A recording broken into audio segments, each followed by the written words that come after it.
નમસ્કાર મિત્રો, હું શ્રીમાળી તૃપ્તિ ફરી એકવાર તમારું સ્વાગત કરું છું આજના તદ્દન નવા વિડીયોમાં। મિત્રો, આજના આ વિડીયોમાં આપણે વન લાઇનર ક્વેશ્ચન આન્સર લઈને આવ્યા છીએ, જે આવનારી લેબ ટેકનિશિયનની પરીક્ષા માટે તમને ખૂબ જ ઉપયોગી થઈ રહેવાના છે। તો અહીં આજે આપણે 50 જેટલા વન લાઇનર ક્વેશ્ચન આન્સર્સ લઈને આવ્યા છીએ। તો ચાલો ફટાફટથી વિડીયો શરૂ કરીએ।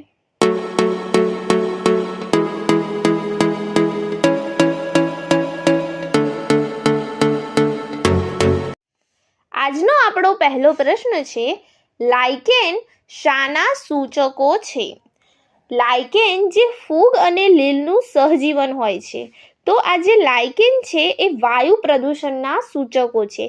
જ્યાં પણ પ્રદૂષણ હશે ત્યાં આ લાઇકેન ઉગતા નથી। તો લાઇકેન એ વાયુ પ્રદૂષણના ખૂબ જ સારા એવા સૂચકો છે, જેને શુદ્ધ ગુજરાતીમાં આપણે દગડ ફૂગ એવું પણ કહેતા હોઈએ છીએ। તો અહીં લાઇકેન એ વાયુ પ્રદૂષણના સારા એવા સૂચકો છે। આ ઉપરાંત આ એક પ્રશ્ન છે કે લાઇકેનની શોધ કોણે કરી હતી? આ પ્રશ્ન મેં જે જૂની NCERT છે, બાયોલોજીની બુક છે, એની અંદરથી લીધેલો છે। તો જે લાઇકેનની શોધ છે એ તલસાણાએ કરી હતી।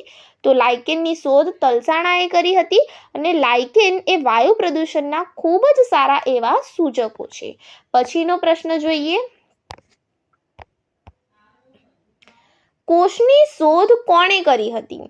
તો ઈસવીસન 1665માં રોબર્ટ હુક નામના વૈજ્ઞાનિકે કોષની શોધ કરી હતી અને આપણે જાણીએ જ છીએ એના પછી જે છે રોબર્ટ હુકે કોષની શોધ કરી, એના પછી ઘણા બધા વૈજ્ઞાનિકોએ એની ઉપર રિસર્ચ કર્યું। જે રોબર્ટ હુકે સૌપ્રથમવાર જે કોષ જોયો હતો એ કોર્ક, જેને બુચ પણ કહેવાય છે, તો એ નામની વનસ્પતિની અંદર એને જોયો હતો। એના માટે એને સાદા સૂક્ષ્મદર્શક યંત્રનો ઉપયોગ કર્યો હતો। તો રોબર્ટ હુકે ઈસવીસન 1665માં કોષની શોધ કરી હતી। બુચ નામના વૃક્ષની પાતળી છાલમાં એને સાદા સૂક્ષ્મદર્શક યંત્રની મદદથી સૌપ્રથમવાર કોષ જોયો હતો। વનસ્પતિ કોષમાં કોષ કેન્દ્રની શોધ કોણે કરી હતી? તો જે કોષ કેન્દ્રની શોધ કરનાર હતા રોબર્ટ બ્રાઉન। કોષની શોધ થઈ પછી પાછળથી ધીમે ધીમે બધી શોધો થઈ, પણ અમુક જે અગત્યની શોધ છે, જેમ કે કોષ કેન્દ્રની શોધ એ કોણે કરી હતી? તો રોબર્ટ બ્રાઉને। કોષની શોધ કોણે કરી હતી? તો રોબર્ટ હુકે। આના પછીનો પ્રશ્ન, કોષ એ શરીરનો મૂળભૂત એકમ છે, આ કથન કોનું છે?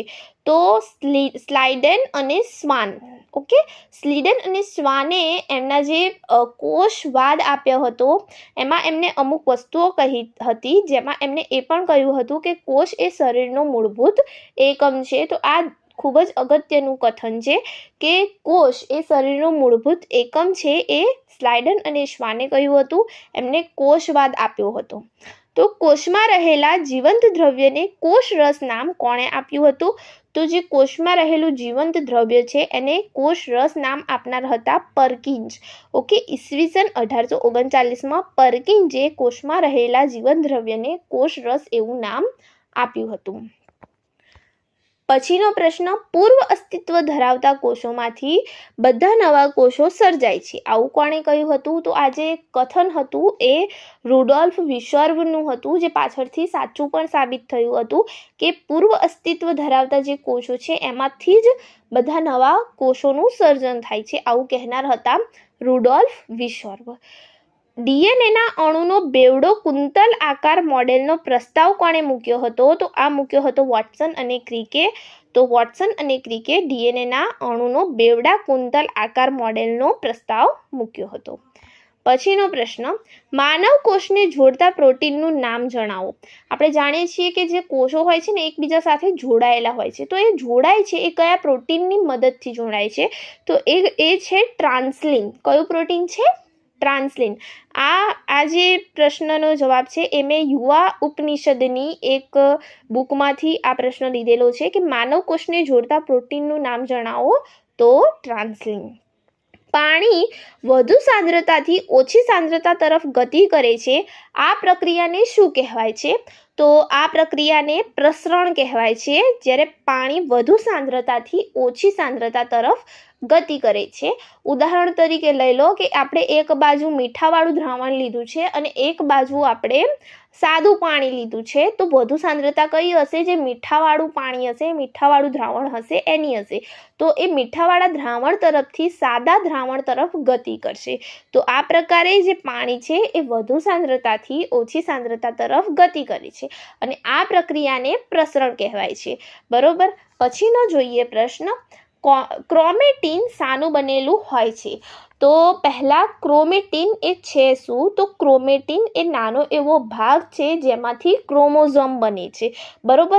તો જ્યારે ક્રોમોઝોમ બનવાના હોય છે એની પહેલાં ક્રોમેટીનનું જે છે રચના થાય છે. તો એની અંદર જે ડીએનએ હોય છે, આપણું ડીએનએ જ્યારે કોષનું વિભાજન થવાનું હોય છે, કોષ વિભાજન માઇટોસિસ થવાનું હોય છે, એની પહેલાં આ બધી પ્રક્રિયા થતી હોય છે. એના ક્રોમોઝોમ બનવા જરૂરી હોય છે, કારણ કે ક્રોમોઝોમ બનશે તો જ એ જે છે જનીનોના બે સરખા ભાગ થઈ શકશે, સરળતાથી કોષ વિભાજન થઈ શકશે. તો ત્યારે ક્રોમેટીન બનતું હોય છે જે ડીએનએ તથા હિસ્ટોન પ્રોટીનને મળીને બને છે. બે વસ્તુ આવેલી હોય છે, ડીએનએ આવેલું હોય છે આપણું અને હિસ્ટોન પ્રોટીન આવેલા હોય છે, એકબીજા સાથે જોડાય છે અને ત્યારબાદ ક્રોમોઝોમની રચના થાય છે. તો ક્રોમેટીન એ નાનો એકમ છે. તો ક્રોમેટીન શબ્દ કયા વૈજ્ઞાનિકે આપ્યો હતો? તો ફ્લેમિંગ નામના વૈજ્ઞાનિકે ક્રોમેટીન શબ્દ જે છે એ આપ્યો હતો. પછીનો પ્રશ્ન, માનવના કોષ કેન્દ્રમાં કેટલા જોડ રંગસૂત્ર આવેલા હોય છે? તો આપણી પાસે 23 જોડ રંગસૂત્ર હોય છે અને રંગસૂત્રોની સંખ્યા કેટલી થશે? તો 46. બરોબર. 23 જોડ, પેરમાં 23 જોડ આપણી પાસે રંગસૂત્ર આવેલા છે માનવ કોષમાં. તો માનવ રંગ સ્તરોમાં, અહીં રંગસૂત્રની જગ્યાએ રંગ સ્તરો થઈ ગયું છે, તો રંગસૂત્રોમાં કયામી જોડ લિંગી રંગસૂત્રની હોય છે? તો જે 23મી જોડ હોય છે એ લિંગી રંગસૂત્રની હોય છે અને 1 થી 22 જે જોડો હશે એ કેવી હશે? દૈહિક રંગસૂત્રો કહેવાય અને જે 23મો રંગસૂત્ર છે એ લૈંગિક જોડ કહેવાય. તો અહીં 23મી જોડ. હવે માનવ રંગસૂત્રોમાં દૈહિક જોડના રંગસૂત્ર કેટલા હોય છે? તો પહેલાં જ વાત કરી, 1 થી 22 જે હશે એ દૈહિક રંગસૂત્રો કહેવાશે અને 23મી જોડ જે હશે એ લિંગી રંગસૂત્રોની હશે, લૈંગિક. બરોબર. કે જેની અંદરથી નર કે માદા નક્કી થાય છે એવા લૈંગિક રંગસૂત્રો હશે એરિયા. બરોબર. એટલે કોઈ સ્ત્રી છે તો એની પાસે કયું રંગસૂત્ર હશે? ત્યાં XX, અને જો પુરુષ છે તો કયું હશે? XY. એવી રીતે. તો માનવ રંગસૂત્રોમાં કઈ જોડ સૌથી મોટી હોય છે અને કઈ જોડ સૌથી નાની હોય છે? તો પ્રથમ જોડ જે હશે એ સૌથી મોટી હશે અને 21મી જોડ સૌથી નાની હોય છે. બરોબર. હવે અહીં એક એ પણ જાણવા જેવો પ્રશ્ન છે આ રંગસૂત્રો ઉપરથી, કે જે લિંગ નિશ્ચયન છે એ પુરુષ દ્વારા થાય છે. બરોબર. XY રંગસૂત્રો આવેલા હોય છે એમાં તો પુરુષ દ્વારા લિંગ નિશ્ચયન થતું હોય છે કે બાબો આવશે કે બેબી, એ પુરુષ દ્વારા નક્કી થાય છે. અહીં કોષરસમાં કેટલા ટકા પાણી આવેલું હોય છે? તો 90% પાણી આવેલું હોય છે. કોષરસમાં કયા પ્રોટીન તંતુઓ આવેલા હોય છે? તો 3 આવેલા હોય છે, ટ્યુબ્યુલિન, એક્ટિન અને કેરેટીન. 3 પ્રોટીન તંતુઓ એની અંદર આવેલા હોય છે. એ આ જે છે એ કોષને એકદમ સ્ટ્રક્ચર પ્રોવાઈડ કરતા હોય છે. તો 3 પ્રોટીન તત્વો છે, ટ્યુબ્યુલિન, એક્ટિન અને કેરેટીન. ઉપરથી આ જે છે ટ્રાન્સપોર્ટનું કામ પણ કરતા હોય છે. તો યાદ રાખીશું, મુખ્ય 3 છે પ્રોટીન તત્વો. પછી જોઈએ વનસ્પતિની કોષ દિવાલ શાની બનેલી હોય છે? તો સેલ્યુલોઝ એમાં સૌથી વધારે પ્રમાણમાં હોય છે, પરંતુ હેમિસેલ્યુલોઝ અને પેક્ટિન પણ હોય છે, આટલાની એ બનેલી હોય છે. ફૂગની કોષ દિવાલ શાની બનેલી હોય છે? કાઇટિનની બનેલી હોય છે. ફૂગની કોષ દિવાલ કાઇટિનની બનેલી હોય છે. પછીનો પ્રશ્ન, બેક્ટેરિયાની કોષ દિવાલ શાની બનેલી હોય છે? તો પેપ્ટિડોગ્લાયકનની બનેલી હોય છે. બેક્ટેરિયાની કોષ દિવાલ મુખ્યત્વે પેપ્ટિડોગ્લાયકનની બનેલી હોય છે. વનસ્પતિ કોષમાં કોષનો આકાર કોણ નક્કી કરે છે? તો કોષ દિવાલ નક્કી કરે છે, એ એને સ્થિતિસ્થાપકતા આપે છે. પછી જે એટમોસ્ફિયર છે એની સાથે લડવાની તાકાત આપે છે, જે કોષનું બ્રસ્ટિંગ થતું અટકાવે છે. બરોબર. તો કોષ દિવાલના ઘણા બધા કાર્યો છે અને કોષ દિવાલ એને આકાર પણ પૂરો પાડે છે. પછીનો પ્રશ્ન, વનસ્પતિમાં જીવંત કોષ જ્યારે અભિસરણ દ્વારા પાણી ગુમાવીને સંકોચાઈને કોષ દિવાલથી દૂર જાય છે આ ઘટનાને શું કહેવાય છે? રસ સંકોચનની ઘટના કહેવાય છે. આ પણ NCERTમાંથી લીધેલું છે. તો વનસ્પતિમાં જીવંત કોષ જ્યારે અભિસરણ દ્વારા પાણી ગુમાવે છે એક પ્રક્રિયા છે અભિસરણ દ્વારા પાણી ગુમાવવાની અને પછી સંકોચાઈ જાય છે અને કોષ દિવાલથી દૂર જાય છે. બરાબર, કોષ દિવાલથી આર્યો દૂર જતો રહે છે એટલા માટે આપણે કહ્યું. તો આ ઘટનાને શું કહેવાય છે? તો રસ સંકોચન કહેવાય છે. માનવ રંગસૂત્રોમાં અહીં ફરીથી સ્તરો લખાઈ ગયું છે ભૂલથી. તો રંગસૂત્રમાં કયામી જોડ લિંગી રંગસૂત્રની હોય છે? તો ફરીથી એકનો એક પ્રશ્ન આવી ગયો છે, તો માફ કરશો. તો 23મી જોડ જે હોય છે એ લિંગી રંગસૂત્રની હોય છે. લિંગ નિશ્ચયન જે છે એ પિતા દ્વારા થાય છે. પછીનો પ્રશ્ન, અંતઃકોષરસ ઝાડની શોધ કોણે કરી હતી? તો અંતઃકોષરસ ઝાડની શોધ કરનાર હતા પોર્ટર. પોર્ટરે એની શોધ કરી હતી. અંતઃકોષરસ ઝાડ કેટલા પ્રકારની હોય છે? 2 પ્રકારની હોય છે. આગળ જોઈ લઈએ, કણિકામય અને કણિકાવિહીન. તો કઈ અંતઃકોષરસ ઝાડની ઉપર રિબોઝોમ્સ ગોઠવાયેલા હોય છે? તો જે કણિકામય અથવા ખરબચડી, એટલે જેને ખરબચડી કહેવામાં આવે છે કે એની ઉપર રિબોઝોમ્સ ગોઠવાયેલા હોય છે. બરોબર, તો જે કણિકામય અથવા ખરબચડી અંતઃકોષરસ ઝાડ છે એની પર રિબોઝોમ્સ ગોઠવાયેલા હોય છે. જ્યારે જે લીસી કણિકાવિહીન અને લીસી જે અંતઃકોષરસ ઝાડ હશે એની પર રિબોઝોમ્સ ગોઠવાયેલા હશે નહીં. તો પ્રોટીનના સંશ્લેષણનું આરે કાર્ય કરે છે. તો કણિકામય જે અંતઃકોષરસ ઝાડ છે પ્રોટીનના સંશ્લેષણનું કાર્ય કરે છે. પછીનો પ્રશ્ન એ જ છે કે પ્રોટીનના સંશ્લેષણનું કાર્ય કઈ અંતઃકોષરસ ઝાડ કરે છે? તો કણિકામય અંતઃકોષરસ ઝાડ કરે છે. કેમ? એની પર રિબોઝોમ્સ ગોઠવાયેલા છે. પછીનો પ્રશ્ન, કઈ અંતઃકોષરસ ઝાડ ઉપર રિબોઝોમ્સ આવેલા હોતા નથી? તો કણિકાવિહીન અથવા લીસી અંતઃકોષરસ ઝાડ. લિપિડના એટલે કે સ્ટીરોઇડ, બરોબર, સંશ્લેષણનું કાર્ય કઈ અંતઃકોષરસ ઝાડ સાથે જોડાયેલું છે? તો કણિકાવિહીન. આ લિપિડનું સંશ્લેષણ કરશે અને જે કણિકામય છે એ શાનું કરશે? એ રહી પ્રોટીનનું સંશ્લેષણ કરશે. એની પર રિબોઝોમ્સ આવેલા છે. ઓકે. પછીનો પ્રશ્ન, કોષની સૌથી નાની અંગિકા કઈ છે? તો રિબોઝોમ. એને પેલેડે કણ પણ કહેવાય છે. પેલેડે કણ કેમ કહેવાય છે? કારણ કે પેલેડે નામના વૈજ્ઞાનિકે એની શોધ કરી હતી. બરોબર, તો પેલેડે કણ પણ કહેવાય છે. રિબોઝોમ કહીશું. રિબોઝોમ સૌથી નાનામાં નાની અંગિકા છે આપણા શરીરની. આપણા માટે ખૂબ જ અગત્યનો પ્રશ્ન છે. રિબોઝોમ અલગથી આખો ટોપિક પણ આપેલો છે આપણને પરીક્ષા માટે. તો જે રિબોઝોમ છે એને પેલેડે કણ પણ કહેવાય છે કારણ કે પેલેડે એની શોધ કરી હતી અને સૌથી નાનામાં નાની અંગિકા છે. તો રિબોઝોમ્સના બીજા કયા નામ છે? તો પ્રોટીનની ફેક્ટરી કહેવાય છે અને કોષ એન્જિન પણ કહેવાય છે. પ્રોટીનનું સંશ્લેષણ છે એ રિબોઝોમ્સમાં થાય છે. રિબોઝોમ્સ એ અંતઃકોષરસ ઝાડની ઉપર અટેચ થયેલા હોય છે. બરોબર, તો એને પ્રોટીનની ફેક્ટરી પણ કહેવામાં આવે છે અથવા કોષ એન્જિન પણ કહેવામાં આવે છે. કોને? રિબોઝોમ્સને સૌથી નાનામાં નાની અંગિકા છે. એને રિબોન્યુક્લિક એસિડ પણ કહેવામાં આવે છે કેટલીક વાર. અને આ જે રિબોઝોમ છે એની ખાસિયત એ છે કે એ તમને જે પ્રોકેરિયોટિક સેલ્સ છે એની અંદર પણ જોવા મળે છે અને યુકેરિયોટિક સેલ્સની અંદર પણ આ રિબોઝોમ્સ જોવા મળે છે. પછીનો પ્રશ્ન, અહીં એક નાનકડી આપણે લીટી લઈ લીધી છે જે થોડી અગત્યની લાગી કે વનસ્પતિમાં જે મધ્યપટલ છે એ મુખ્યત્વે કેલ્શિયમ પેક્ટેનનું બનેલું હોય છે જેને ઇંગ્લિશમાં મિડલ લેમેના કહેવામાં આવે છે. તો જે મુખ્યત્વે કેલ્શિયમ પેક્ટેનનું બનેલું છે જે આજુબાજુના કોષોને એકબીજા સાથે સંપર્કમાં રાખે છે. વનસ્પતિમાં આ મધ્યપટલ કોષ વિભાજન દરમિયાન સૌપ્રથમ ઉદ્ભવતું પટલ છે. ઓકે, આ થોડી વસ્તુ મને અગત્યની લાગી તો આપણે અલગથી લઈ લીધી છે. આગળનો પ્રશ્ન જોઈએ. પ્લાઝ્મોડેસ્માટા કોને કહેવામાં આવે છે?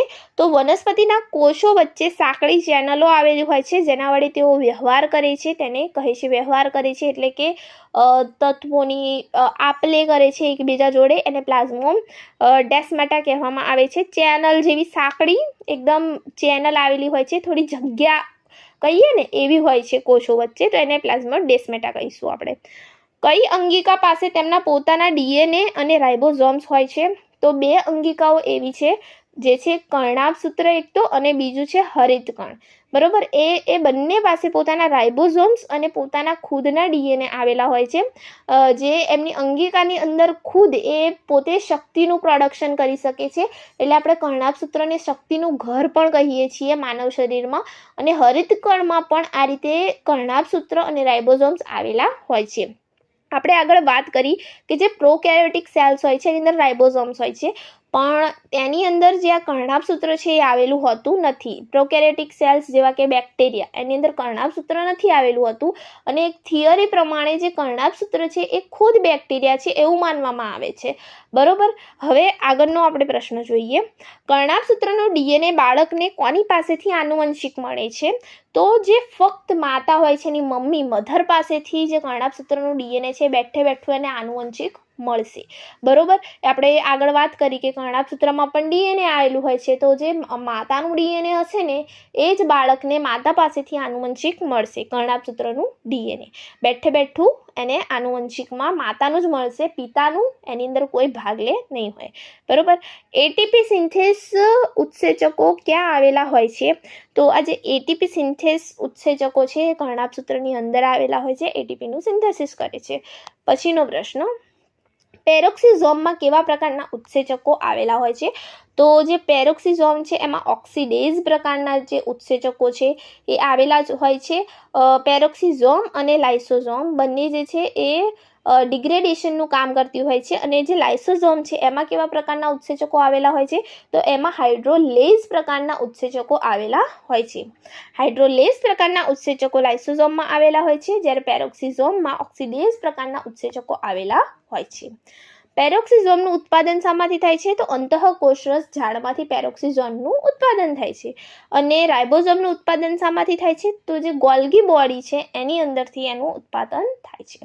પછીનો પ્રશ્ન, પેરોક્સિઝોમનું સૌથી મહત્વપૂર્ણ કાર્ય કયા અંગમાં હોય છે? તો લીવરમાં સૌથી મહત્વપૂર્ણ એનું કાર્ય હોય છે. આ જે છે ને પેરોક્સિઝોમ એ ડિટોક્સિફિકેશન કરવાનું કાર્ય કરે છે. તમે શબ્દ સાંભળ્યો હશે, ડિટોક્સિફિકેશન, એટલે કે જે ઝેરી તત્વો છે એને બાળી દેવા. ટૂંકમાં આપણી સાદી ભાષામાં કહીએ તો પેરોક્સિઝોમનું એવું જ કાર્ય હોય છે જે એ લીવરમાં કરે છે. બરોબર. એ પેરોક્સિઝોમ છે એ વનસ્પતિમાં સૌથી મહત્વપૂર્ણ કયું કાર્ય કરે છે? તો ફોટો રેસ્પિરેશન. વનસ્પતિમાં એ ફોટો રેસ્પિરેશન સાથે ખૂબ દ્રઢતાથી જોડાયેલું છે. તો જે પેરોક્સિઝોમમાં તમારે યાદ રાખવું હોય તો ફોટો રેસ્પિરેશન જરૂરથી યાદ રાખજો. તો વનસ્પતિમાં સૌથી મહત્વનું કાર્ય એ કરે છે ફોટો રેસ્પિરેશનનું. ઓકે. અને સૌથી મહત્વપૂર્ણ કાર્ય એનું લીવરમાં હોય છે. બરોબર. અને આગળ જોઈએ પ્રશ્ન, ઓસોઝોન ફોર્મેશન ટેસ્ટની શોધ કોણે કરી હતી? તો એમિલ ફિશર કરીને વૈજ્ઞાનિક હતા જેમને ઓસોઝોન ટેસ્ટ છે ફોર્મેશનનો ટેસ્ટ એની શોધ કરી હતી. તો ઓસોઝોન ફોર્મેશન ટેસ્ટ શાના માટે કરવામાં આવે છે? તો જે મોનોસેકેરાઇડ શર્કરા છે જેવી કે ગ્લુકોઝ, તો એના માટે આ ઓસોઝોન ફોર્મેશન ટેસ્ટ કરવામાં આવતો હોય છે, જેમાં નીડલનું ફોર્મેશન થાય છે, નીડલનું ફોર્મેશન થતું હોય છે. પછીનું જોઈએ, અંતરિક્ષમાં ખોરાક તરીકે કઈ શેવાળનો ઉપયોગ થાય છે? તો ક્લોરેલા અને સ્પિરુલિના કરીને બે શેવાળ છે, આલ્ગી છે, જેમનો ઉપયોગ અંતરિક્ષમાં ખોરાક તરીકે થતો હોય છે. સ્પિરુલિના અને ક્લોરેલા. આપણે આલ્ગી ઉપર એક સરસ મજાનો હેન્ડ રિટન નોટ્સનો વિડીયો બનાવેલો છે. જો તમારે એ વિડીયો જોવો હોય તો હું તમને લિંક એની ડિસ્ક્રિપ્શન બોક્સમાં આપી દઈશ. તો mRNAમાં સ્કેટિંગ ક્યાં થાય છે? ઓકે. mRNAમાં તો અહીં ઉત્તર આવશે 5 પ્રાઇમ બાજુએ. અહીં સ્કેટિંગ નહીં આવે, કેપિંગ આવશે. અહીં ભૂલ થઈ ગઈ છે ટાઈપિંગમાં. તો કેપિંગ ક્યાં થાય છે? તો 5 પ્રાઇમ બાજુ જે હોય છે તે mRNAમાં જે છે કેપિંગની પ્રક્રિયા 5 પ્રાઇમ બાજુએ થતી હોય છે. અને એના પછીનો પ્રશ્ન, પોલી એડેનાઇલેશન ક્યાં થાય છે? તો 3 પ્રાઇમ બાજુએ થતું હોય છે પોલી એડેનાઇલેશન. તો આનો પણ આપણે એક અલગથી વિડીયો બનાવવાના છીએ. તો જો તમે અમારી આ ચેનલને સબસ્ક્રાઈબ ના કરી હોય તો જરૂરથી સબસ્ક્રાઈબ કરજો. અને અમુક ભૂલ જે છે પીપીટીમાં થઈ શકતી હોય છે તો એના માટે ક્ષમા કરજો. અને mRNAમાં જે પોલી એડેનાઇલેશન છે એ 3 પ્રાઇમ બાજુએ થાય છે અને કેપિંગ જે છે એ 5 પ્રાઇમ બાજુએ થાય છે. અને જે સ્પ્લેસિંગની પ્રક્રિયા છે એ કોના દ્વારા થાય છે? તો સ્પ્લેઇસોઝોમ્સ કરીને આવેલા હોય છે, એના દ્વારા આ જે પ્રક્રિયા છે સ્પ્લેસિંગની એ થતી હોય છે. એના પછીનો પ્રશ્ન, ન્યુક્લિક એસિડની શોધ કોણે કરી હતી? તો અહીં વૈજ્ઞાનિક ફ્રેડરિક મિશરે ન્યુક્લિક એસિડની શોધ કરી હતી. અને પ્યુરિન પ્રકારના નાઇટ્રોજન બેઝ કયા છે? તો એડિનિન અને ગ્વાનિન જે છે એ પ્યુરિન પ્રકારના નાઇટ્રોજન બેઝ છે. તો પિરિમિડિન પ્રકારના કયા નાઇટ્રોજન બેઝ આવશે? Thiamine, uracil. અને જે સાઇટોસિન છે એ પિરિમિડિન પ્રકારના નાઇટ્રોજન બેઝ છે, જ્યારે પ્યુરિન પ્રકારના નાઇટ્રોજન બેઝ એડિનિન અને ગ્વાનિન આવશે. તો આજના આ વિડીયો માટે બસ આટલું જ. આશા રાખું છું કે તમને આજનો આ વિડીયો ખૂબ જ મદદરૂપ થઈ રહે.